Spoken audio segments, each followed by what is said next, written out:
Tá bom, gente. Então, bom dia. Vamos ter início com uma oração da Esther. Senhor, nós te agradecemos por mais este dia, um dia muito especial, um dia em que nós entregamos a Ti também, e que seja um dia onde possamos estar votando como pessoas que são responsáveis, pessoas que querem um Brasil melhor, que queremos que realmente a nossa pátria possa ser um lugar onde nós possamos viver, onde nós possamos amar ao Senhor, onde nós possamos adorar ao Senhor, onde nós possamos estar fazendo esses estudos livremente, onde nós podemos estar olhando para o Senhor e dependendo do Senhor, ó Pai. Obrigada por essa aula que vamos ter com o pastor Marcos Roberto, esteja abençoando, dirigindo, falando, usando, que o pastor seja o instrumento vivo do Senhor. Em nome de Jesus Cristo é que nós oramos. Amém. Amém. Amém. Amém. O estudo bíblico é assim, né? Enquanto que o Brasil prepara aí para a pátria terrena, né? Os governos aqui, a gente se prepara para a pátria celestial, né? Ó, pastor, a Sumi também está aqui, viu? Olha, não, que bom. Bom dia. Bom dia. Ela tá no anonimato. Agora eu estou bem mais motivado.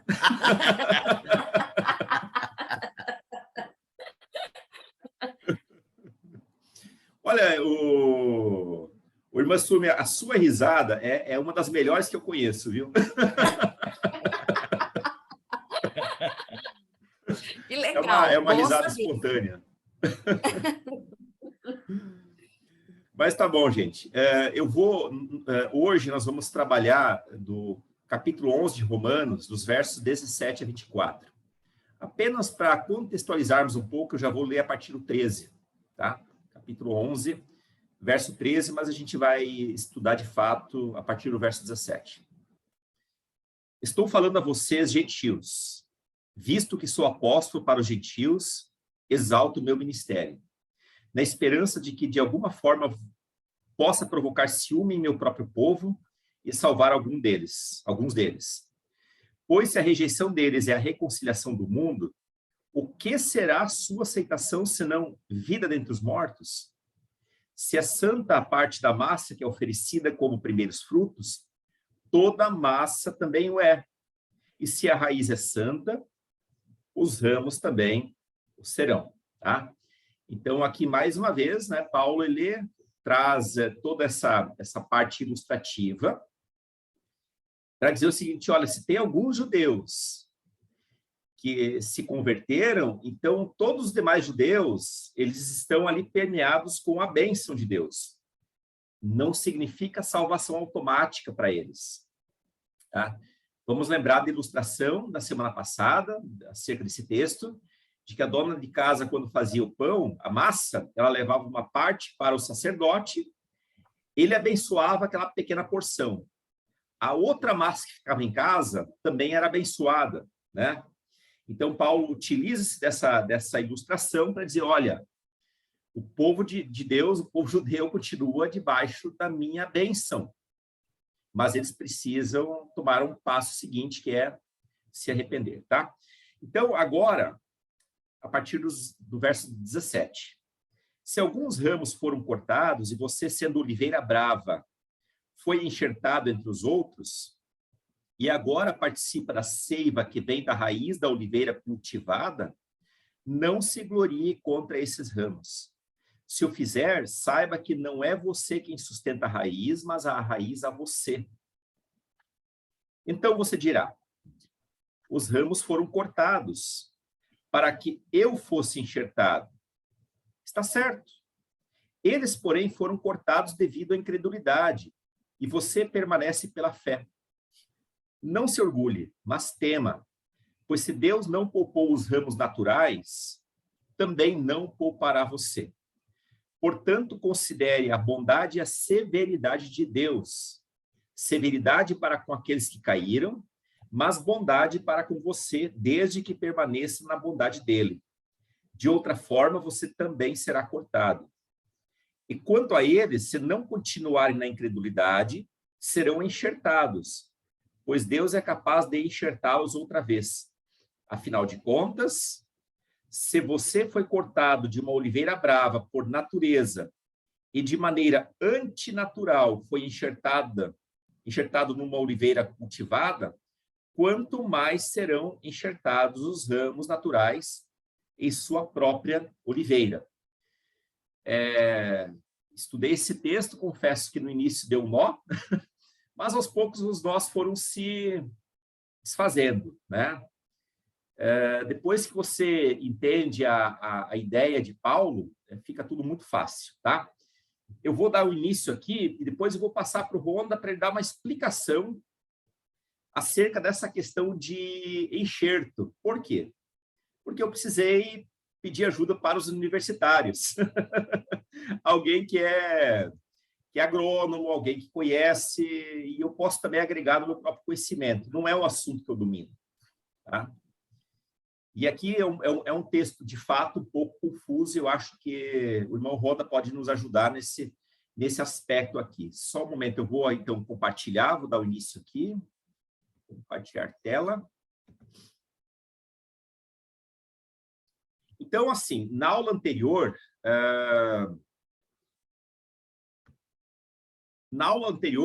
vimos que a transgressão de Israel trouxe salvação para o povo gentil. E a salvação dos gentios gerou ciúme nos judeus. E nós já entendemos essa questão de ciúme, que não é um ciúme meramente carnal, um ciúme passional, nada disso. Eles, como povo de Deus, sentiram esse ciúme porque foram temporariamente excluídos, e eles acabaram vendo que o povo gentil, né, acabaria tendo algumas bênçãos que pertenciam inicialmente a eles. É claro que os cristãos, ao longo da história, deixaram muito a desejar, mas a ideia era, pelo ciúme do povo judeu, trazê-los, mais uma vez, para debaixo da graça. Então, a partir de tais considerações, percebemos que o objetivo de Deus é salvar todas as pessoas, fazer de judeus e gentios uma só igreja. E ele se utiliza dos recursos mais variados para que isso ocorra. O argumento de Paulo segue, então, com essa ilustração que a gente acabou de ler, né? Acerca de uma oliveira brava que é enxertada numa oliveira cultivada. E aqui eu vou interromper o compartilhamento, então, para que o irmão Honda explique como é que é o processo de enxerto, o que significa uma oliveira brava, o que significa uma oliveira cultivada e assim por diante. Então, não está fácil, não. Está fácil explicar o que é enxertia. Agora, relacionar isso, né, essa analogia que o apóstolo Paulo faz, é bem complicado. Primeiro porque eu não sei, naquela época eu fico impressionado que já tinha enxertia naquela época. Eu não sabia que enxertia era assim, uma técnica tão antiga, né? Como é usada hoje. A oliveira, por que ela precisa ser enxertada? Assim como todas as frutas precisam ser enxertadas, não é? Porque existem duas formas de reprodução vegetal. Uma é sexuada e outra é assexuada, ou o pessoal chama de vegetal, não é?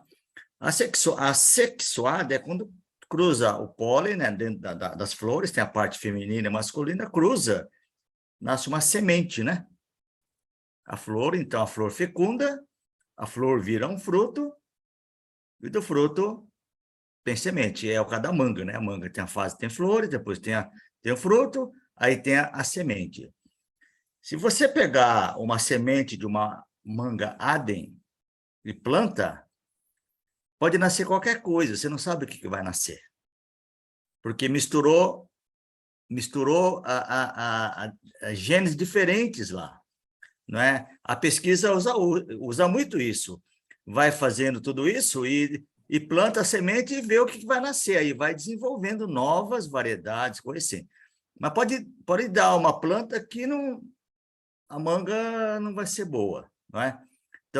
Então quem mexe com mudas, para fazer muda de manga Adem, ele tem que pegar um brotinho de um ramo, né? O ramo tem aqueles brotinhos onde vão nascer os galhos. Tem que pegar aquele brotinho, vai com canivete, corta ele bem fininho. Aí ele vai num outro pé de manga que ele conhece, que não precisa ser manga boa, mas tem que ser uma manga que ela seja resistente a doenças de solo, né? Se possível, resistente à seca, uma manga adaptada naquelas condições onde ela vai ser plantada, não é? Então, ela vai lá, a pessoa vai lá, corta o tronco, enquanto o pé de manga está pequenininho, aí alguma coisa tipo 30 centímetros, não é? Corta ele, faz um rasgo vertical no caule, enxerta aquele brotinho, pega uma fita de plástico e amarra, não é? Depois de aí, um mês, tal, começa a brotar, aí você tem uma manga que você não sabe o que é, mas ele é muito forte, muito resistente, e aí você tem uma manga Adem que vai nascer em cima dessa manga aí, não é? Então, você tem o cavalo ou o porta-enxerto e tem a parte que é enxertada, né? Cavaleiro. Isso é uma espécie de simbiose perfeita. Uma fornece a seiva, né? Então, o pé de manga o cavalo vai fornecer a seiva, a resistência, o suporte, toda a estrutura, e a parte enxertada vai produzir, né? Vai produzir o fruto, vai garantir que o fruto seja a manga Adem que se está querendo produzir. Então, essa é a técnica de enxertia, não é? Agora, normalmente, o texto fala da azeitona brava e azeitona cultivada, não é? O que eu entendo, assim, é que quando é cultivada, eu entendo que naquela época eles já tinham algumas variedades de azeitona que produziam bem, né? Porque é cultivada, não é? A não ser que o termo que o apóstolo Paulo usou seja um termo diferente, não é? Ele pode usar essa oliveira cultivada como um sinônimo de porta-enxerto, ou seja, uma oliveira adequada às condições lá da região, muito seca, não é? Muito pouca frio, frio no inverno, calor no verão. Então, eu tenho a impressão, pastor Marcos, que quando ele fala oliveira cultivada, é uma oliveira adaptada às regiões de cultivo onde eles plantavam, né?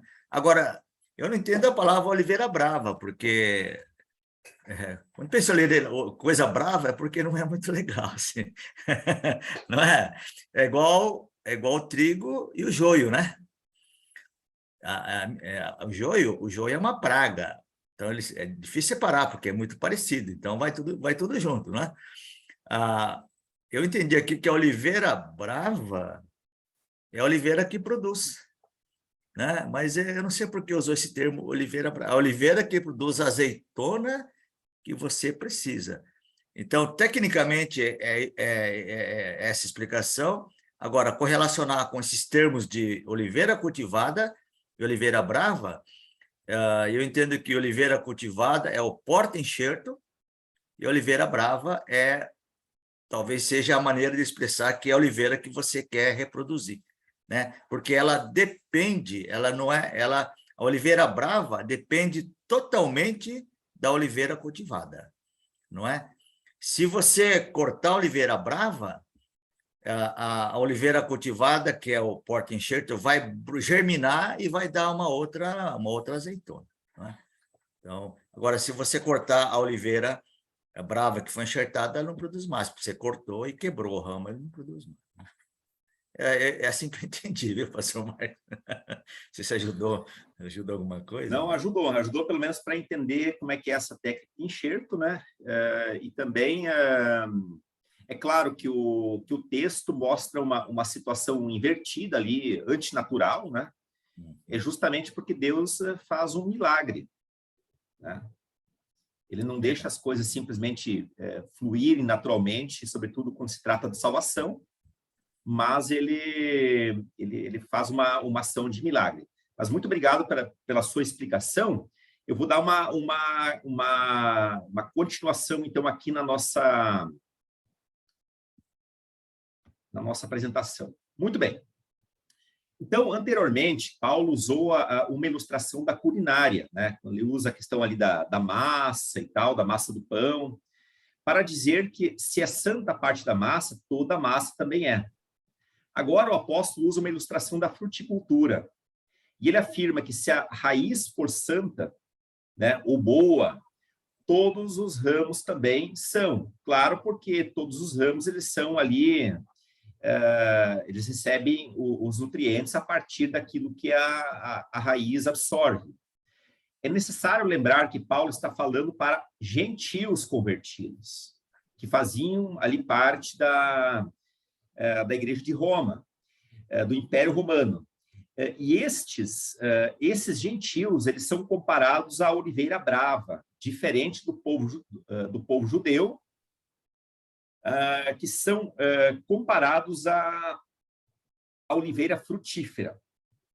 Então, irmão Ronda, aqui eu fiz uma pequena busca, né? E a oliveira brava, de acordo com o que eu vi lá, é também conhecida como zambujeiro.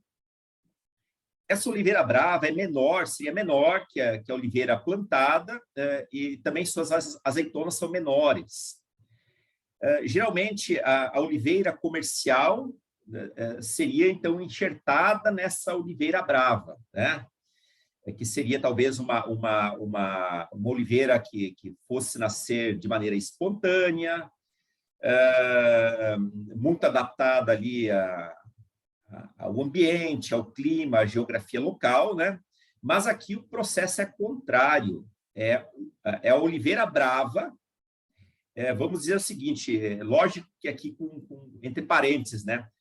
É o ruim que vai ser enxertado naquilo que é bom para transformar o ruim em bom. Tá? Basicamente isso. Então, possivelmente, Paulo está tratando do aspecto do milagre, em que ele transforma a oliveira brava, os gentios, em oliveira para um uso especial, porque vamos lembrar que dessa oliveira cultivada é extraído o azeite, que também era usado para unção, e assim por diante.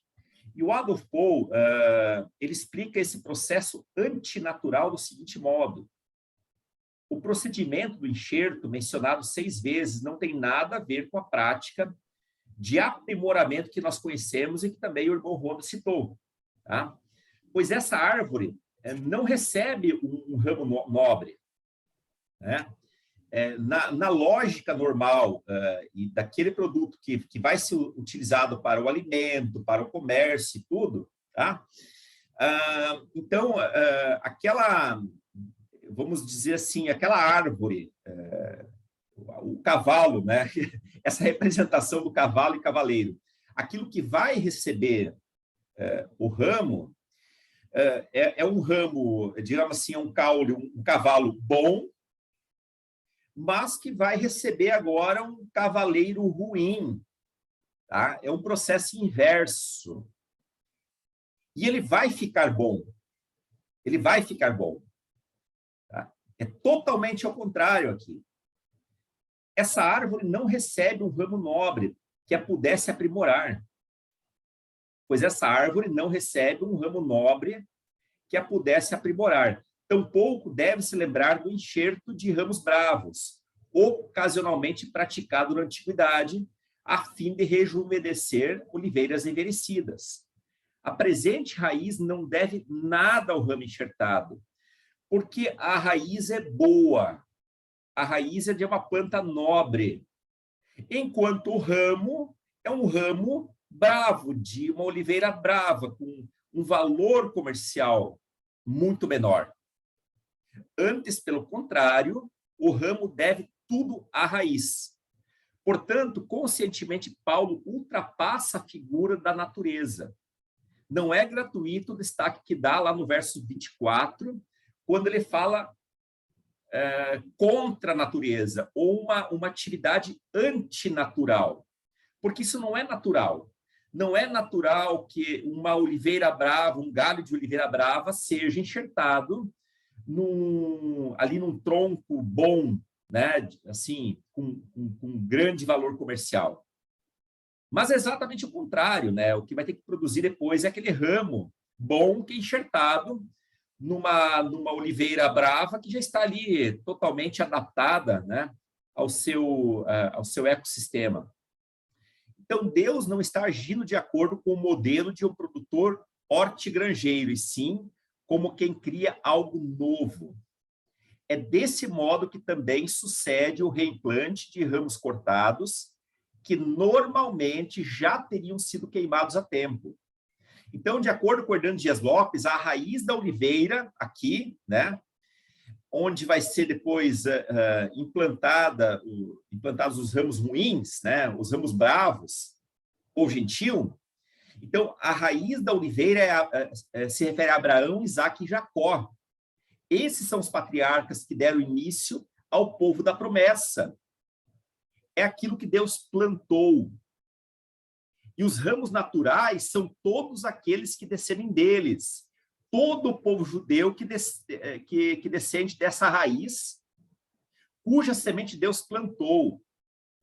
Os ramos que não foram cortados, mas continuam ligados na árvore, são o remanescente. Quem que é esse remanescente? São os judeus que se converteram a Cristo. Eles continuam ali presos à árvore, ligados à árvore, ao tronco, às raízes, continuam sendo filhos de Abraão, Isaque e Jacó, porque eles receberam Cristo como seu único e suficiente Salvador. Já os ramos naturais que foram cortados são os que rejeitaram Cristo. Veja bem, há ramos naturais que foram cortados e eles são os que rejeitaram Cristo. Enquanto os ramos enxertados são ramos de oliveira brava. Somos nós, povo gentil. Eles passaram a fazer parte da seiva ou das bênçãos que vêm da raiz. A oliveira, em sua totalidade, ela como árvore, é composta tanto de gentios quanto de judeus crentes. E ambos precisam de Cristo, sem o qual não há salvação. Então, vejo, irmãos, que não se trata de duas árvores de oliveira, mas de uma árvore só, em que ela tem galhos naturais, tá? Ramos naturais, de uma semente que Deus plantou, e agora também ela vai receber junto com isso ramos de uma oliveira brava. E essa oliveira brava vai passar pelo milagre da transformação e ela vai se tornar tão útil quanto aquela que é a oliveira cultivada, ou um ramo de uma oliveira cultivada. Eu vou interromper aqui a transmissão rapidamente, só para vocês repercutirem isso, tirarem alguma dúvida, alguma pergunta. Faz sentido agora essa questão? Ficou mais claro agora o que Paulo está querendo dizer?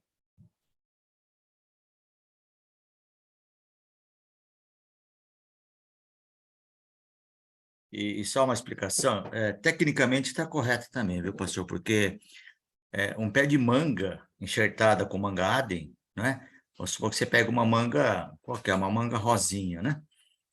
Manga rosinha tem em todo lugar, né? Ninguém quer manga rosinha, porque tem muita fibra. Mas se pega a manga Adem e enxerta numa manga rosinha, ela vai dar manga Adem, pelo enxerto. Mas se você deixar... Mas o próprio porta-enxerto, ele vai dar outros ramos que normalmente o pessoal corta. Se deixar crescer, ele vai dar manga rosinha. Então, no mesmo pé, você vai ter manga rosinha e manga Adem, não é? Aí é decisão de quem plantou.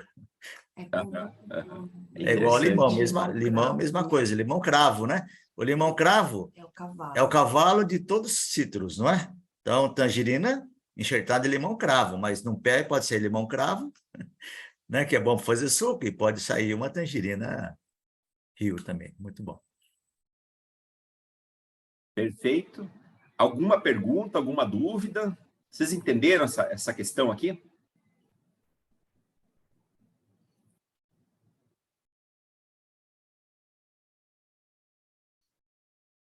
Ficou uma dúvida. Sim. Se o processo é invertido,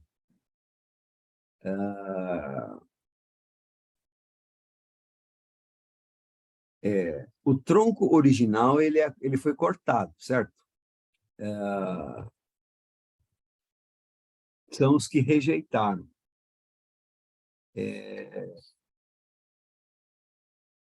E o enxertado é a oliveira brava.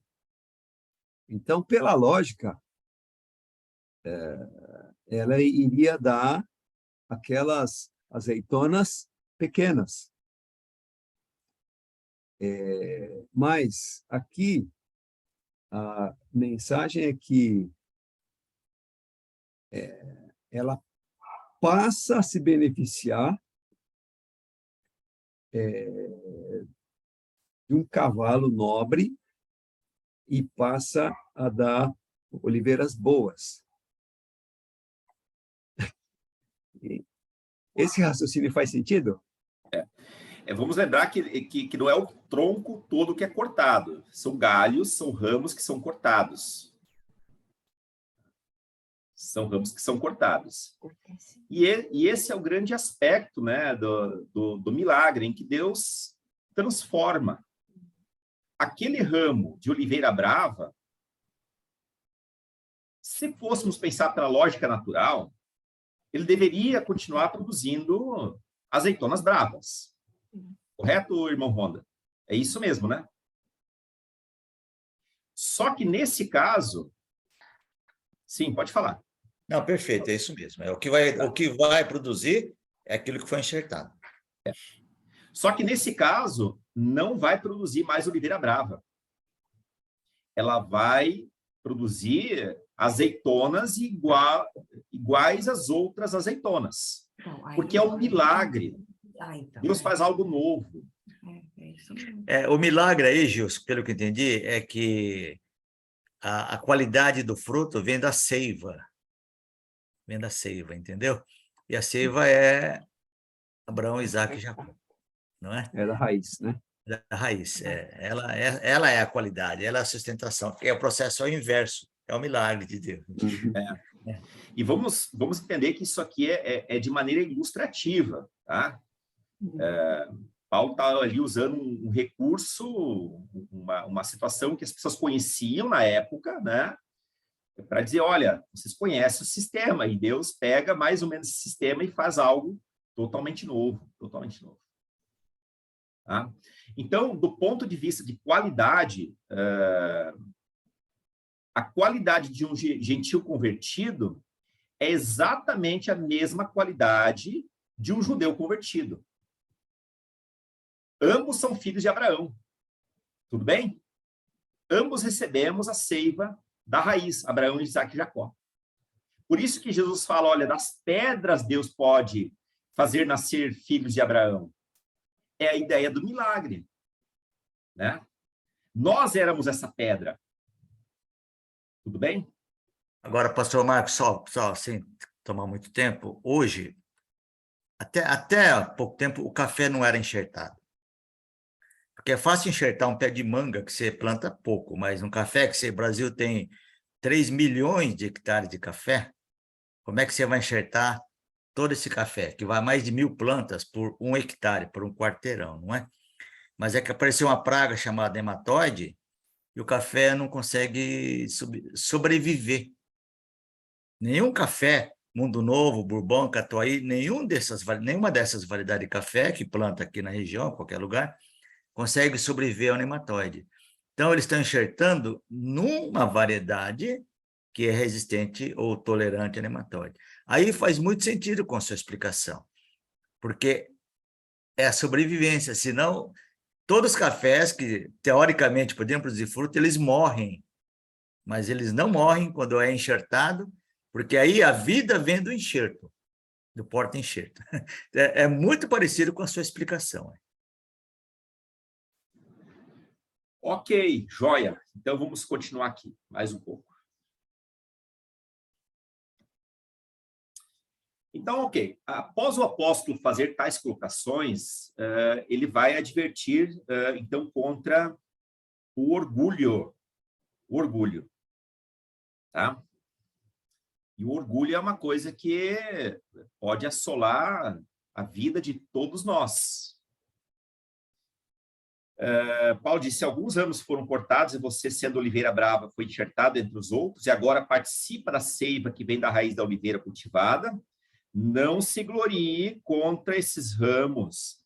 Não se orgulhe contra esses ramos. Se o fizer, saiba que não é você quem sustenta a raiz. Em outras palavras, não é nem você que sustenta a si mesmo, mas é a raiz que sustenta você. É muito fácil deixarmos o sentimento orgulhoso brotar em nossos corações e consciências, sobretudo quando passamos a receber um tipo de graça especial da qual nem tínhamos criado expectativa.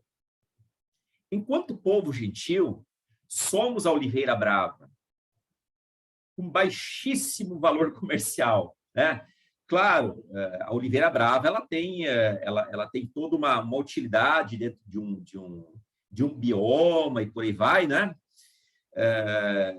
Animais se alimentam dela e tudo mais. Mais uma vez, estamos aqui trabalhando dentro de uma questão ilustrativa. Então, enquanto povo de Deus, somos a oliveira brava, a qual Deus enxertou na oliveira boa e fez um grande milagre ao transformar suas características. E agora a gente vai entender o que a palavra diz, os evangelhos e as cartas falam, que nós vamos ser conhecidos por nossos frutos. Quando alguém olhar para nós, o que essa pessoa vai estar enxergando? Uma azeitona boa, né? Uma azeitona que sai de uma oliveira cultivada, ou uma azeitona de uma oliveira brava, né? Sem um sabor característico especial para, por exemplo, para fins domésticos, né?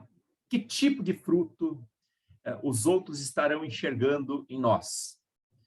O orgulho, nesse caso, é simplesmente inapropriado, pois se orgulha contra os ramos naturais que foram cortados.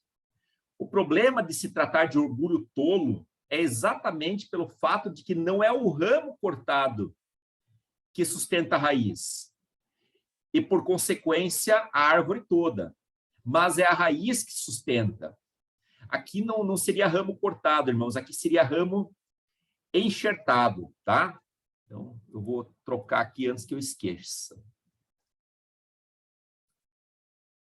O problema de se tratar de um orgulho tolo é exatamente pelo fato de que não é o ramo enxertado que sustenta a raiz e, por consequência, a árvore toda, mas é a raiz que sustenta esse ramo enxertado.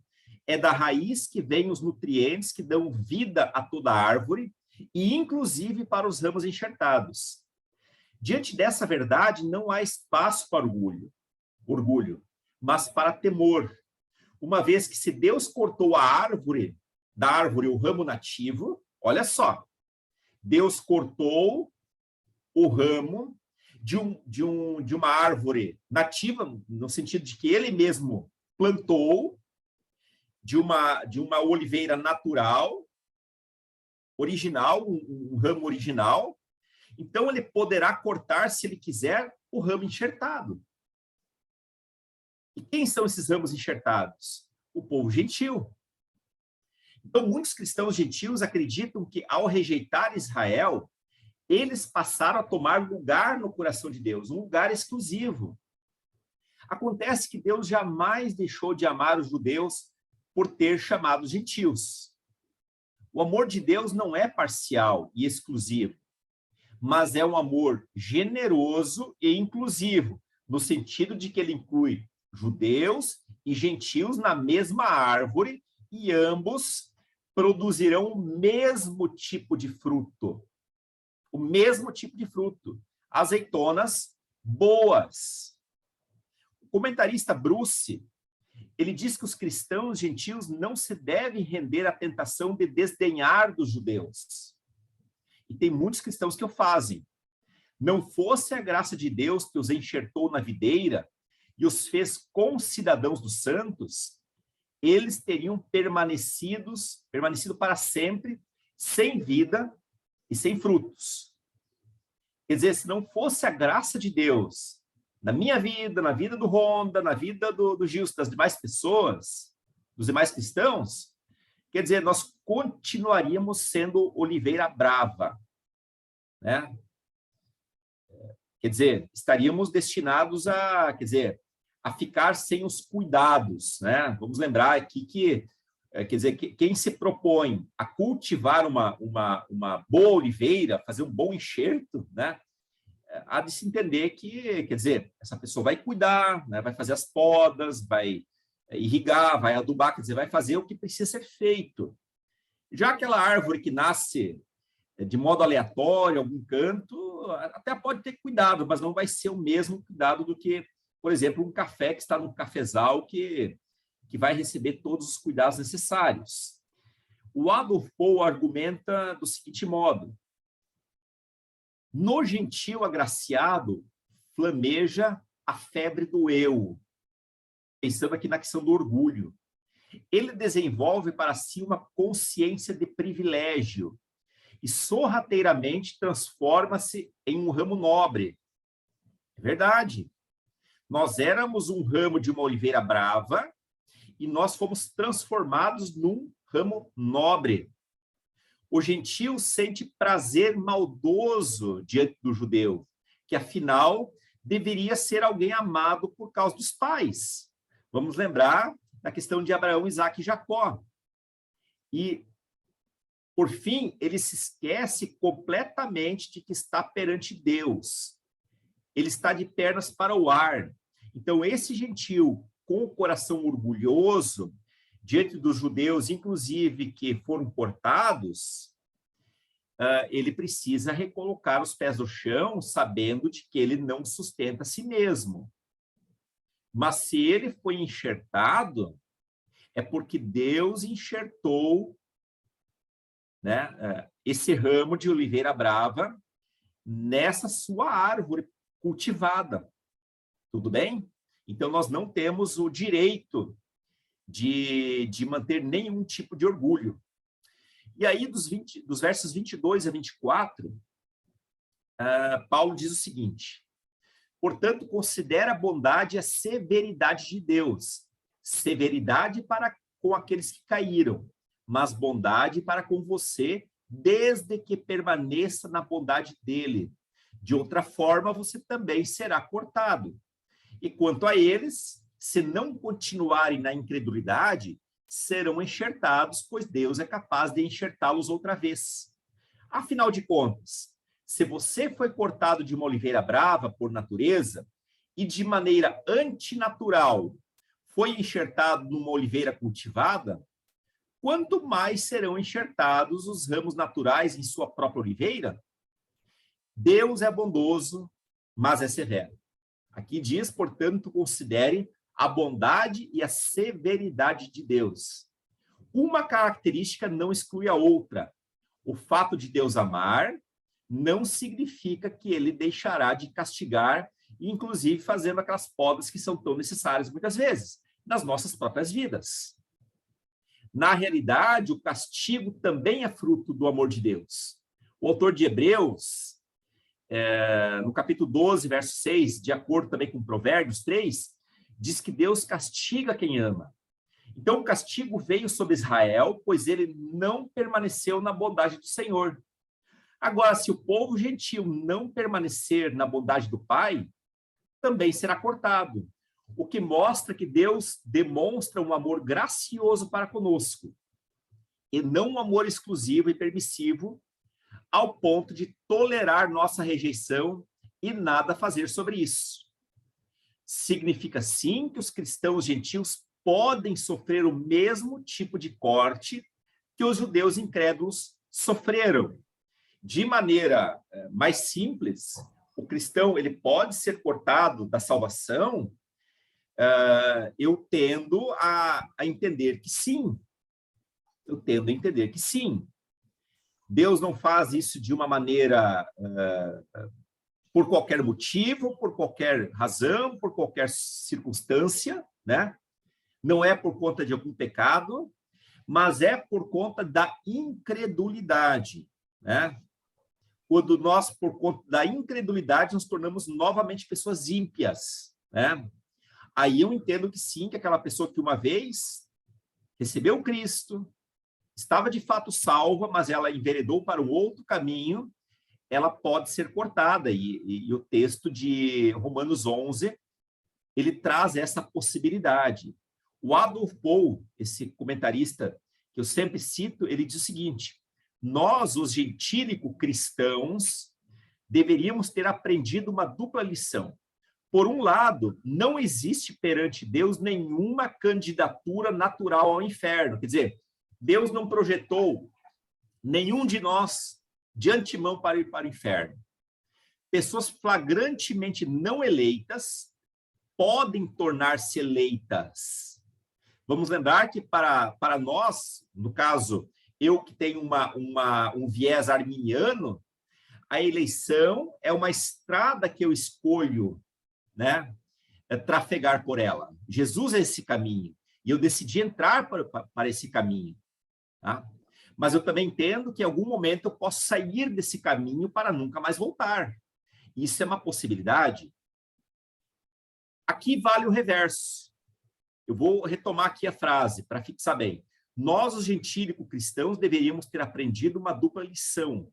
Por um lado, não existe perante Deus nenhuma candidatura natural ao inferno. Pessoas flagrantemente não eleitas podem tornar-se eleitas. Mas vale também o reverso. Não existe uma postulação mecânica da salvação, ou uma eleição mecânica da salvação. Porque se Deus não poupou os ramos naturais, também não te poupará, em caso, logicamente, de incredulidade. Pessoas eleitas podem vir a ser rejeitadas. O Novo Testamento contém, para os membros da igreja cristã, advertências que calam fundo. Aqui não se refere a aquelas incredulidades que às vezes a gente alimenta no coração. Ah, será que Deus me ama? Será que Deus existe? Mas daqui a pouco a gente volta, né? Não é uma militância contra Deus, né? Eu diria assim que a pessoa que se desvia da fé, ela passa a blasfemar de Deus, né? Não é uma incredulidade passageira e que Deus muitas vezes compreende, né? Mas é algo que chega, inclusive, à questão da blasfêmia. O verso 23 mostra a possibilidade de os ramos cortados serem enxertados outra vez. Tá? Vou ler novamente aqui. E quanto a eles, os judeus, se não continuarem na incredulidade, serão enxertados, pois Deus é capaz de enxertá-los outra vez. Afinal de contas, se você foi cortado de uma oliveira brava por natureza e de maneira antinatural foi enxertado numa oliveira cultivada, quanto mais serão enxertados os ramos naturais de sua própria oliveira? Então, o verso 23 mostra a possibilidade de os ramos cortados serem enxertados outra vez. Pois Deus não é somente capaz de fazer isso, como já fez conosco, os gentios, mas faz questão de fazer também com os judeus, desde que a incredulidade deles seja removida. É claro que para Deus não há nada tão difícil, assim, não há nada difícil. Mas no intuito aqui de reforçar essa graça de Deus, Paulo diz o seguinte: se Deus foi capaz de enxertar a nós numa oliveira cultivada, que é muito mais difícil, ele não vai reenxertar mais uma vez o próprio povo que ele destinou, que ele abençoou? É claro que sim, desde que a incredulidade seja removida. Significa que se um judeu se converter a Cristo, ele será reenxertado na oliveira e passará a receber novamente a seiva, bênçãos, essas bênçãos que vêm da raiz. Paulo aqui é categórico a esse respeito, quando diz que se nós, os gentios, éramos oliveira brava por natureza, e de modo antinatural fomos enxertados em uma oliveira cultivada, vamos entender que a lógica é contrária. A oliveira cultivada geralmente seria enxertada na oliveira brava, muito mais serão judeus que são ramos cultivados e que poderão sim ser reenxertados na oliveira original.